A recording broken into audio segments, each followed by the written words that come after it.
Hi friends, ಇಲ್ಲಿ ನಂದಿ ಬೆಟ್ಟ ನೋಡ್ತಾ ಇದ್ದೀವಿ. ಅಲ್ಲಿ ಮುದ್ದೇನಹಳ್ಳಿ, ಅಲ್ಲಿ ನಂದಿ, ಅಲ್ಲಿ ಬಸವನಗುಡಿ ನೋಡ್ಬೋದು.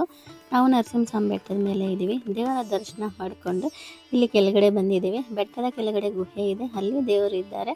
ನಂತರ ನಂದಿ ದೇವಸ್ಥಾನಕ್ಕೆ ಬಂದ್ವಿ. ಆಮೇಲೆ ಬಸವನಗುಡಿಗೆ ಹೋದ್ವಿ. ನನ್ನ ಯಜಮಾನ್ರು ಫ್ರೆಂಡ್ ಫ್ಯಾಮಿಲಿ ಬಂದಿದ್ದರು, ಅವರ ಜೊತೆ ಹೋಗಿದ್ವಿ. ದೇವಸ್ಥಾನದ ಹೊರಗಡೆ ಈ ರೀತಿ ಇದೆ.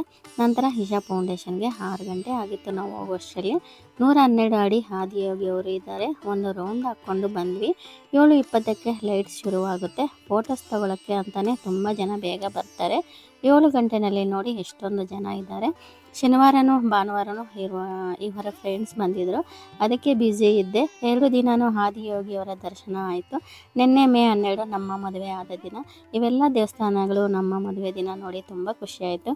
ಈ ವಿಡಿಯೋಗೆ ಲೈಕ್ ಮಾಡಿ, ನಿಮ್ಮ ಫ್ಯಾಮಿಲಿ ಫ್ರೆಂಡ್ಸ್ಗೆ ಶೇರ್ ಮಾಡಿ.